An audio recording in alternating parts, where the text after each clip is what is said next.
You say no preference. There have been reports that Israel has been treating wounded Syrian rebel fighters in its hospitals on the border, including fighters from Nusra Front, which is, of course, the Al-Qaeda proxy in Syria. Al-Qaeda, to the best of my recollection, has up to now not attacked Israel. Okay. But Israel was not specifically targeted by Al-Qaeda.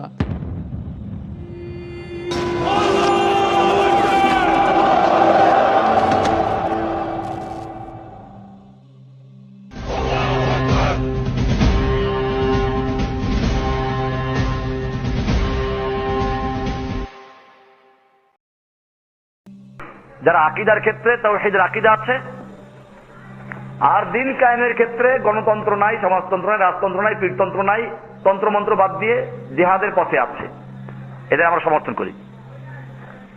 আরো যদি clear হতে চায় আমার lecture থেকে বুঝবে এটা যে আমরা কাদেরকে সমর্থন করি, এটা বোঝা যায় না।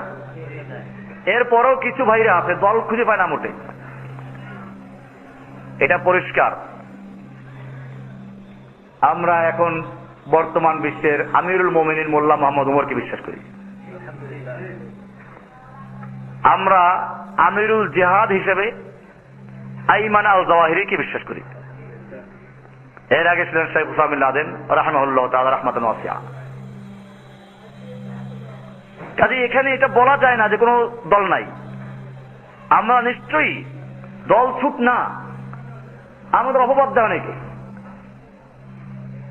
আমরা মুসলিমদের যে আমির, আমি আপনাদের সবাইকে এটা জানিয়ে দিলাম, এটা আজকে না আগেও জানিয়ে দিয়েছি। তাহলে আমার আমির আছে না, আমার আমির মুমিনিন আছে, আমার জামা আছে, যারা মুসলিমদের জন্য সারা বিশ্বে যুদ্ধ করছে, যারা হকের দাওয়াত দিচ্ছে। আমরা সেই মুসলিমদেরকে সাহায্য করি, তাদের সঙ্গে সম্পৃক্ত হওয়ার চেষ্টা করি। আমার এই কথার মানে এই না, গোয়েন্দা বিভাগে কেউ থাকলে আবার ভালোভাবে বুঝে নেবেন, এই কথার অর্থ এই নয় যে আল কায়দার নেতা বাংলাদেশে পাওয়া গেছে একজন। আমার কাছে এখন জিজ্ঞেস করে আমি বলি, যদি সত্যিকার অর্থে হতে পারতাম নিজেকে ধন্য মনে করতাম। Really, the problem is not extremism. Extremism is a human problem, but it's always been there. It will always be there. The problem is violence in a civil society. বর্তমান সময়ের এই সমস্যাটি শুরু হয় 1300 শতাব্দীর তুরস্কের মার্দিন শহরের একটি ফাতোয়াকে কেন্দ্র করে, যখন সেখানকার মুসলিম এবং মঙ্গোলদের মাঝে দ্বন্দ্ব চলছিল এবং সেখানকার নামধারী মুসলিম শাসকেরা শরিয়া আইনকে পরিত্যাগ করে মঙ্গোলদের ইচ্ছা এবং তাদের আদেশকে বেশি প্রাধান্য দিচ্ছিল। তাই তৎকালীন সময়ের মুসলিম স্কলার শেখ ইবনে তাইমিয়া মার্দিন সিটিতে একটি ফতোয়া জারি করেছিলেন, যখন তার কাছ থেকে এই মুহূর্তে মুসলমানদের জন্য করণীয় কি তা জানতে চাওয়া হয়েছিল। The fatwa was addressing an issue in that city. The fact that the ruler of that city was a Muslim but not applying Islamic law, and he was under the influence of the Mughals who were not Muslim at that time. He was asked, is this an abode of war or an abode of peace? He said, it's neither one or the other. It's a hybrid, because it doesn't have the qualities of the abode of war, it doesn't have the qualities of the abode of peace. And then he said something very interesting. He said, therefore, the believer should be treated in accordance with the fact that he's a believer, and the disbeliever should be fought. يقاتل الخارج عن الشريعة بما يستحق. The disbeliever should be fought because he's left the Sharia and as he deserves to be. Sheikh Abdullah বিন বাইয়া recently আলেমদেরকে নিয়ে তুরস্কের সেই মার্দিন শহরে conference রেখেছিল, যেখান থেকে এই ফতোয়াটি দেয়া হয়েছিল। শেখ আব্দুল্লাহ বিন বাইয়া সৌদির কিং আব্দুল আজিজ ইউনিভার্সিটির একজন প্রফেসর। উল্লেখযোগ্য বিষয় হল ওসামা বিন লাদেন এই ইউনিভার্সিটি থেকেই তার গ্র্যাজুয়েশন কমপ্লিট করেছিল, পাশাপাশি ইসলাম সম্পর্কে জ্ঞান অর্জন করেছিল। শেখ বিন বাইয়া মূলত আল কোরআন এবং আরবি ভাষার উপর একজন পণ্ডিত। মার্দিনার সেই কনফারেন্সে তিনি ইবনে তাইমিয়ার সেই ফতোয়া নিয়ে আলোচনা করেন। তিনি বলেছিলেন, এই ফতোয়াটি যেভাবে লেখা আছে আরবি ভাষায় এভাবে লেখা থাকার কথা নয়। মুসলিমরা জিজ্ঞেস করেছিল যে এই জালেম শাসকদের বিরুদ্ধে এখন তাদের করণীয় কি, এখন যে পরিস্থিতি দাঁড়িয়েছে এটা কি যুদ্ধের নাকি শান্তির। শেখ ইবনে তাইমিয়া বলেছিলেন, কোনোটাই না। যারা মুসলিম তাদের সাথে সেরকমই আচরণ করা হবে, কিন্তু যারা শরীয়ত ছেড়েছে তাদের সঙ্গে যুদ্ধ করতে হবে। Because it doesn't have the qualities of the abode of war, it doesn't have the qualities of the abode of peace. And then he said something very interesting. He said, therefore, the believer should be treated in accordance with the fact that he's a believer, and the disbeliever should be fought. Sheikh বিন বাইয়া দ্বিতীয় অংশে যে কাতল শব্দটি লেখা আছে সেখানেই অভিযোগ করেছিলেন। বাকি আলেমরা সেখানে বলেছিলেন যে এটা শাইখুল ইসলাম ইবনে তাইমিয়ার ফতোয়া, এটা যেমন আছে তেমনই থাকুক, আমরা শুধু এর সমস্যা সম্পর্কে মানুষদেরকে বলবো বা আলোচনা করব। কিন্তু বিন বাইয়া বলেন যে না, এ সম্পর্কে আমার রিসার্চ করা দরকার। তিনি আবারও জেদ্দায় ফিরে যান। তারপর এই সেম ফতোয়াটি খুঁজে বের করেন, কিন্তু সেখানে এমনটা লেখা ছিল না যে যে শরীয়ত ছেড়েছে তার সাথে যুদ্ধ করতে হবে বা তাকে হত্যা করতে হবে। It actually said, instead of yuqatilu, it said yu'amalu. He should be treated in accordance with him being a disbeliever. Sheikh বিন বাইয়া বিষয়টিকে আবারও কনফার্ম করতে যে কোনটা সঠিক, তিনি দামেস্কের সেই প্রাচীন ইসলামিক লাইব্রেরিতে চলে যান। আর এত প্রাচীন এবং এত গুরুত্বপূর্ণ লাইব্রেরি যে এমন এমন কিতাব তার লাইব্রেরিতে পাওয়া যেত দামেস্কে, যে সেই সব কিতাব পৃথিবীর কোথাও পাওয়া যায়নি। মদিনা ইউনিভার্সিটি যখন খুলে অনেকগুলি কিতাব পাণ্ডুলিপি সেখান থেকে ফটোকপি করে আনা হয়েছে। তিনি সেখানে গিয়েও দেখতে পেলেন কাতল শব্দটি লেখা নেই, মানে শাসক শরীয়ত ছাড়লে তার বিরুদ্ধে যুদ্ধ বা তাকে সরাসরি হত্যা করার কথা সেখানে উল্লেখ করা নেই। It did not say that the one who left the Sharia should be fought. It actually said, instead of yuqatilu, it said yu'amalu. He should be treated in accordance with him being a disbeliever. In other words, there are many rules that relate to disbelievers. বাংলাদেশের অনেক মানুষ এটা বিশ্বাস করে এবং অনেকেই আমার কাছে প্রশ্ন করতে পারে যে ইসলাম বা শরীয়ত ছাড়লে, পরিত্যাগ করলে তাকে হত্যা করাই তো ইসলামিক আইন। তবে আমি বলবো বিষয়টি অতটা সহজ না যতটা আপনি মনে করেন। From Bangladesh. My question is, if a democratic country's government rules the country with man-made constitution other than the rules of Allah? I will answer, inshallah. Sadman from Bangladesh.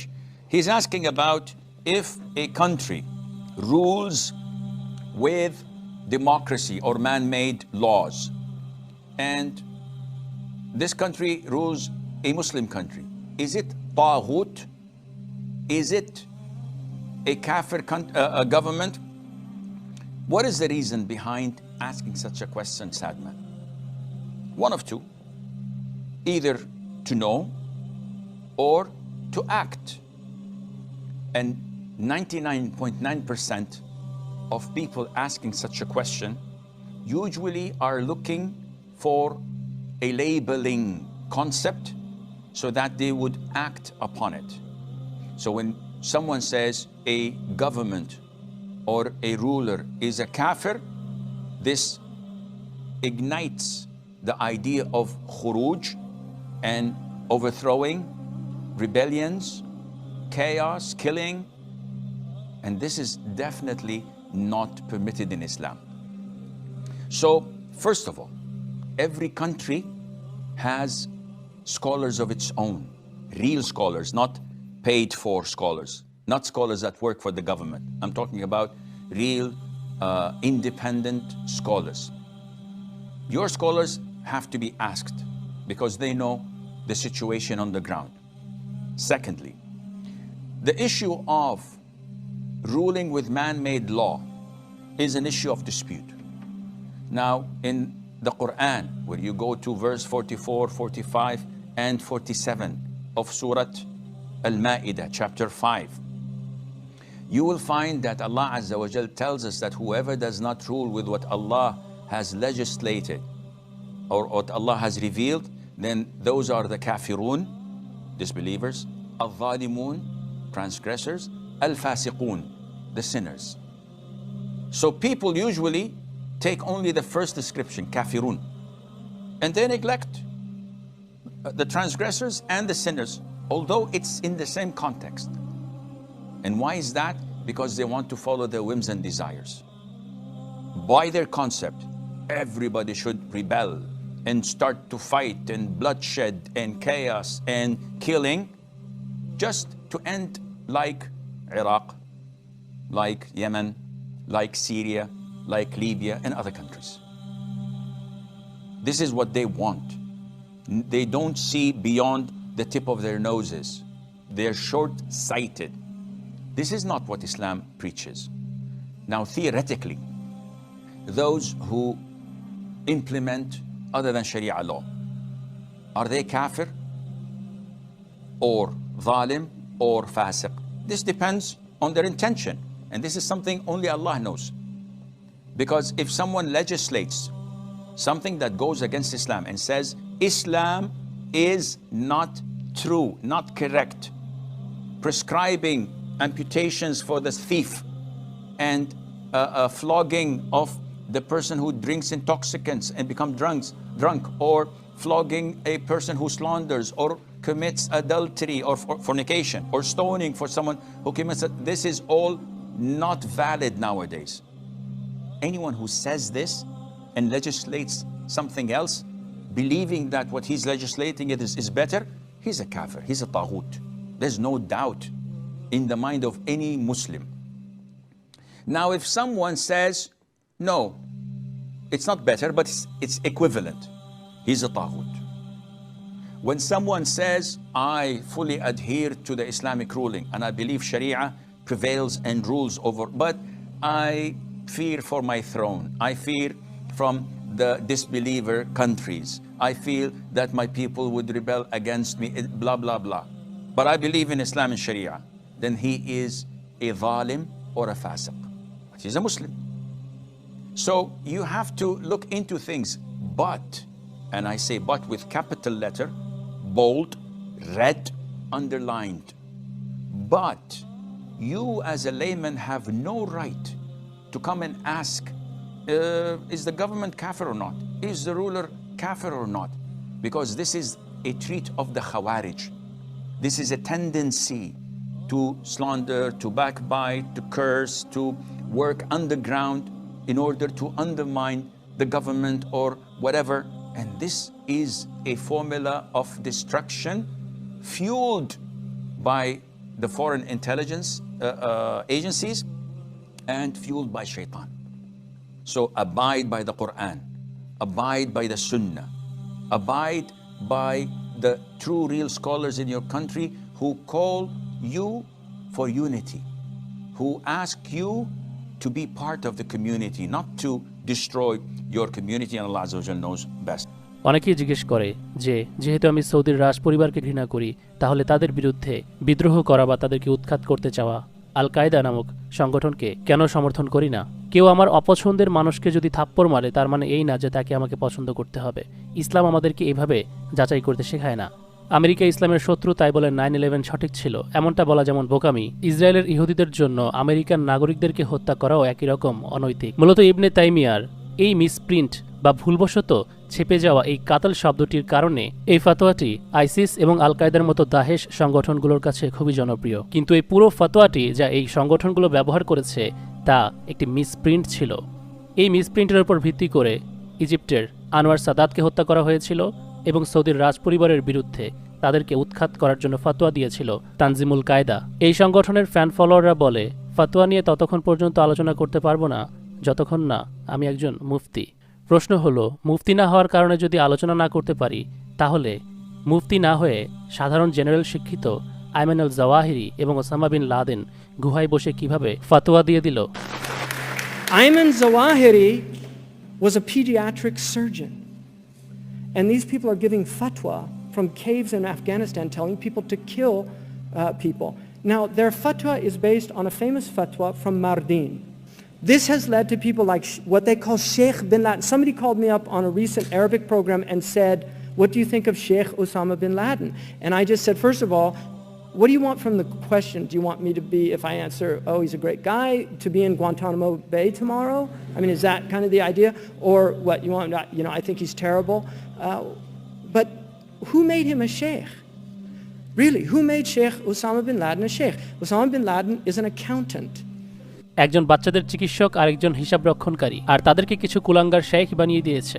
আপনি তাদেরকে কখনোই হাফিজুল্লাহ বা মুফতি মাওলানা এমনটা বলতে শুনবেন না, কারণ এই যোগ্যতাগুলো তারা অর্জন করেনি। কিন্তু তারা ফতোয়া দিচ্ছে মানুষদেরকে হত্যা করার। সালাফিজম, ওয়াহাবিজম এই কারণে বেছে নিয়েছে যেন এই ফতোয়াটি ব্যবহার করতে পারে। শেখ আল আলবানী রহিমাহুল্লাহ তিনি নিজেও সৌদির রাজ পরিবারের বিরুদ্ধে কথা বলেছেন, কিন্তু সুইসাইড বম্বিং বা তাদেরকে হত্যা করার বিষয়ে বলেননি।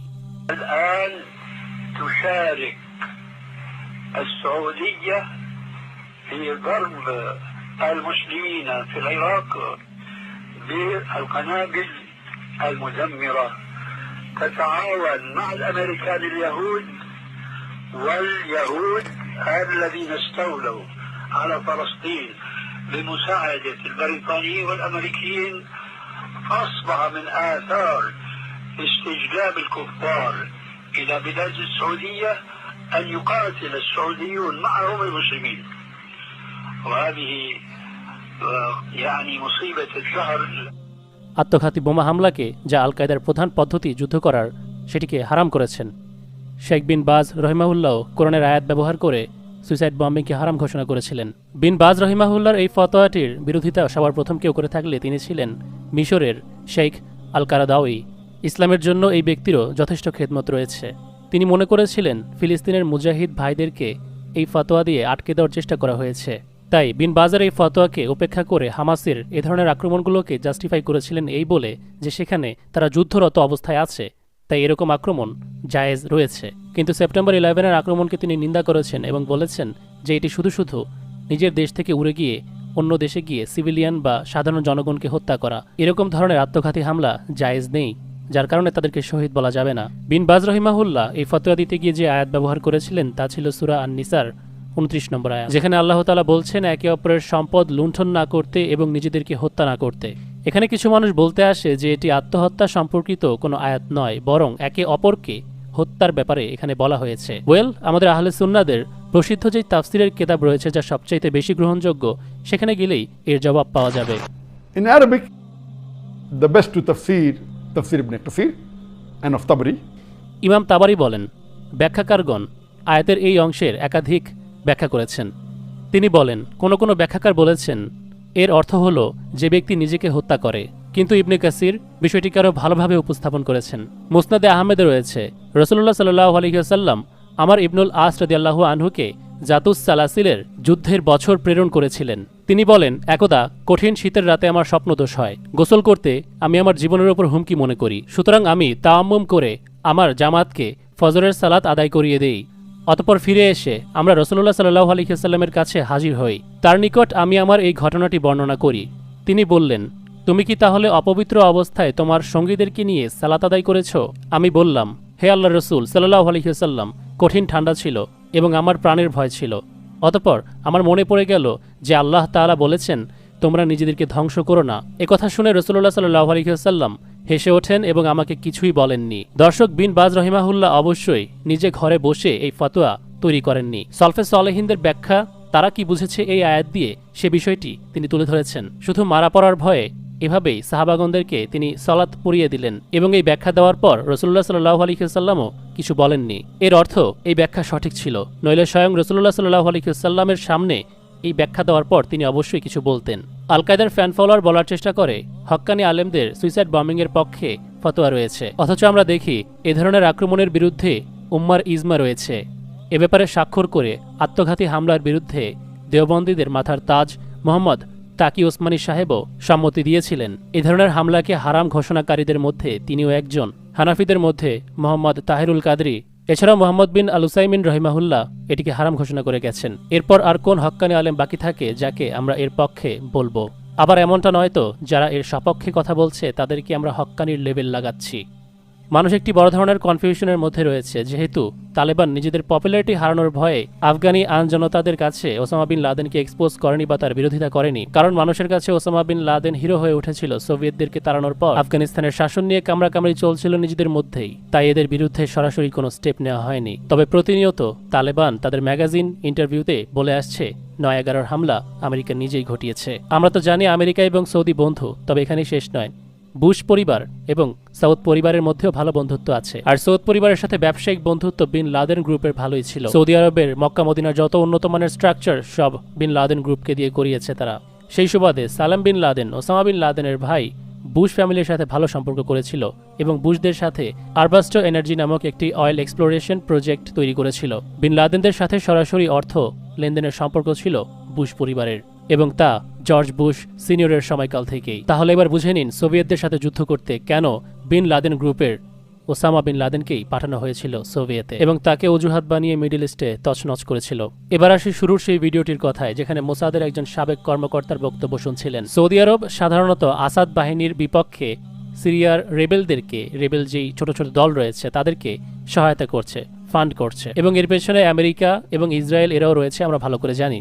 এবং সেখান থেকে জানা গিয়েছে আল কায়দার যে প্রক্সি রয়েছে আল নুসরা ফ্রন্ট সিরিয়াতে, তাদেরকে ইসরায়েল সরাসরি তাদের হাসপাতালে চিকিৎসা দিচ্ছে। কিন্তু যখন রিপোর্টার মেহেদি তাকে জিজ্ঞেস করে যে কেন, তারা তো আমেরিকাকে আপনাদের বন্ধুকে আক্রমণ করেছিল, তাহলে তাদেরকে কেন মেডিকেল ট্রিটমেন্ট দেওয়া হচ্ছে, তখন সেই সাবেক গোয়েন্দা বিভাগের কর্মকর্তা বলেন যে আল কায়দা আজ পর্যন্ত ইসরায়েলে কখনোই আক্রমণ করেনি। এই রেবেল গ্রুপগুলোকে আমরা সুন্নি ভালো দল হিসেবে দেখছি এবং অপরদিকে বাশার এবং হিজবুল্লাহকে গালাগালি করছি। কিন্তু ভালো করে লক্ষ্য করে দেখুন আল কায়দা এবং আইসিসের মতো দলগুলোকে কারা সহায়তা করছে পেছন থেকে। এই ঘটনাটি প্রচার হওয়ার কয়েক মাস পরে আমরা দেখতে পাই আল নুসরা ফ্রন্ট জনসম্মুখে এসে আল কায়দার থেকে নিজেদের আলাদা করে নেওয়ার ব্যাপারে ঘোষণা দিচ্ছে। আর কতই না নাটক বানানো হবে, কারণ এরা যেই নামে আসুক না কেন এদের কাজ একই রকম। এতদিন তো আপনারা হুতি বাহিনীকে চিনতেন না, বেশি করে ব্যাখ্যা দিতে হতো, তবে এখন আশা করি চেনেন। এই হুতি বাহিনী যারা ফিলিস্তিনের পক্ষে লড়াই করছে, ইয়েমেনে কিন্তু আল কায়দার প্রক্সি সম্ভবত আল শাবাব এই হুতি বাহিনীদের উপর বম্বিং করেছিল। ইয়েমন যখন দুই ভাগে বিভক্ত ছিল, সৌদি এবং আমেরিকা যখন এক অংশ এবং আরেক অংশ যখন সোভিয়েতরা শাসন করত, তখন আল কায়দা গর্জে ওঠে সোভিয়েতদের শাসন করা ভূমিতে, কারণ এরা তৈরি হয়েছিল সৌদি এবং আমেরিকার হাত ধরে। সেজন্যই ইরানের প্রক্সি হুতিদেরকে মেরেছে। তবে এখন যুদ্ধের সময় ভালো মন্দ, সঠিক বেঠিক সবই বুঝতে পারবেন। বড় বড় লেকচার ছাড়া আল কায়দা নুসরা ফ্রন্টের মাধ্যমে কিন্তু সহজেই ইসরায়েলে আক্রমণ করতে পারে সিরিয়া থেকে।